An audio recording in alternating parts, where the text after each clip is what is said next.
Kilroy goes off the shelf on miniature rules. Now, miniatures are a unique aspect of wargaming, arguably the beginning of the hobby, as there were rules in play for miniatures well before board war games. Also, the painting aspect is a sub-hobby in and of itself. Although I appreciate the time, skill, and dedication to detail, I do not paint. And although I do have some miniatures, I lean towards pre-painted or just use unpainted minis.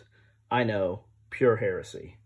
Also, I play very little miniatures, but use the rules for three primary purposes. I use it for miniature play when I do. Sometimes I substitute counters for miniatures more often than actually playing with miniatures. And then I also use the reference material. This is the main reason for my collection of miniature rules, because I treat these the same way I treat like RPG materials. I kind of buy it for the reference and get ideas and use them for that. Now, I'm not going to cover naval or fantasy or sci-fi miniature rules. I have some of those. Those would be kind of a topic all to their own, and it would be too much to cover here. So let's get started. And what better place to start than with Little Wars by H.G. Wells, which was done in the early 1900s and was really kind of one of the first codification of miniature rules, covering, land miniatures, and, kind of sparked off the hobby, so to speak. We start getting more miniature play after this time frame, and start getting more in different rule sets after this time. So, this is a newer version of this, but Little Wars kind of sparked everything off, and dealt with, it didn't really deal with specific time periods. I think it was more general for its time period. The next thing I have is I've gotten in my collection is the DBA and the DBM and the DBR, all the different types of wargaming rules for miniatures.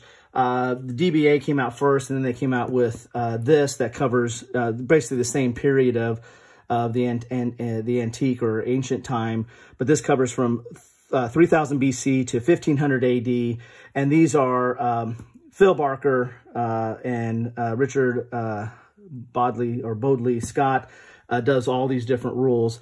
But these are different rule sets that cover basically the ancient periods. This one covers, again, up to 1500. So this actually goes into Middle Ages.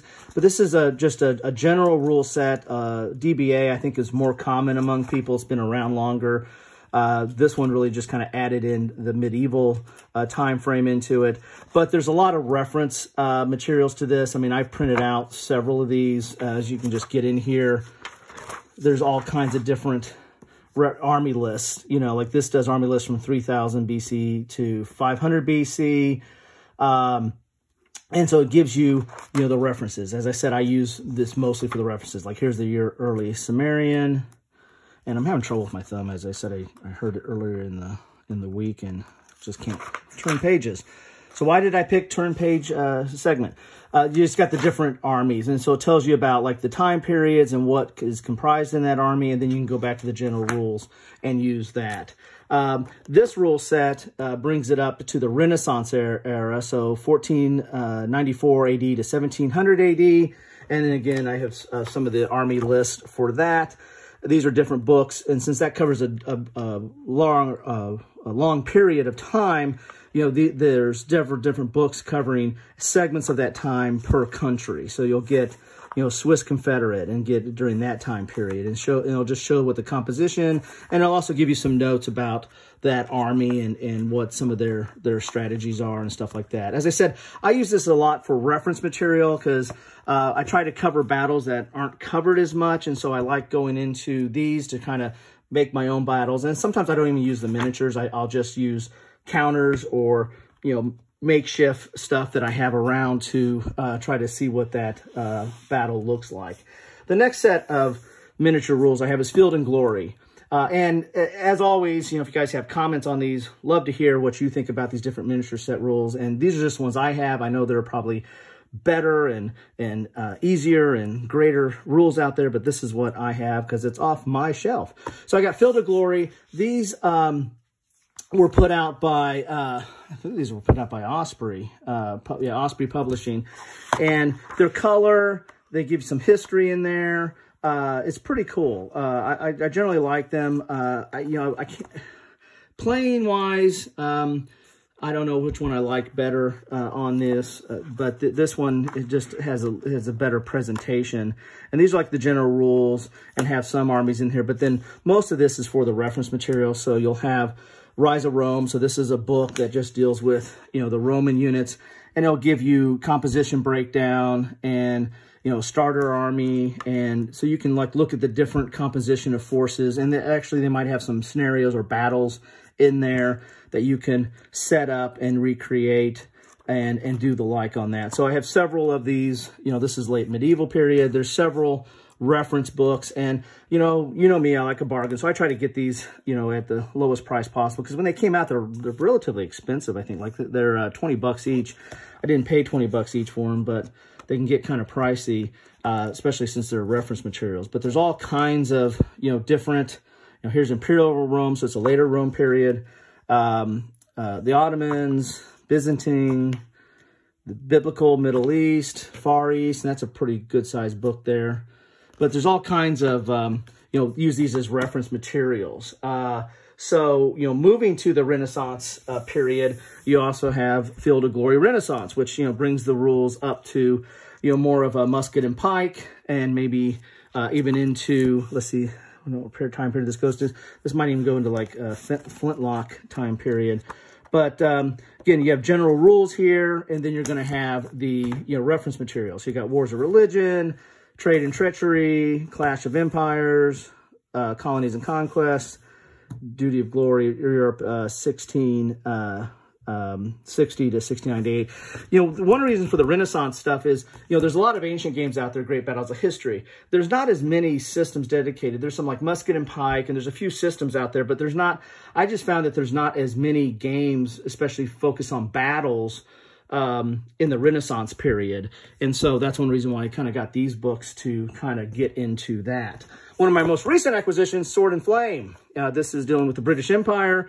This is from 79, from Yaquinto. So this was a really old rule set, and I just got this. But this one deals with, that period of British, keeping their empire intact. So you have the Zulus and the Boers and the Egyptians and the Dervish, and so you got a lot of stuff going on there.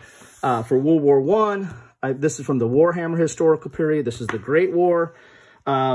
Rule set here. I don't have any reference material for this. I don't know if there really was a lot of reference material that came out for that, but this is the Great War. A lot of my miniatures too, as I said, I use them mostly for reference. So I get them, like through bargain bins or wherever I can find them. I usually don't try to not pay full price for stuff. I'm just kind of collecting it because I'm not a dedicated miniature person. Also for World War II, these are pretty old. Angriff and Banzai. Were miniature rules for the 15mm, 25mm, or the HO scale.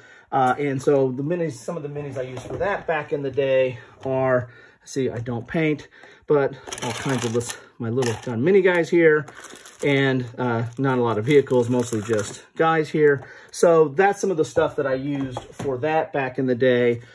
Basic set, these are like late 70s, early 80s. I mean, these are pretty old. Then, of course, you have Flames of War, which, again, I never really got into that much, but this is kind of just the starter book that you get with it.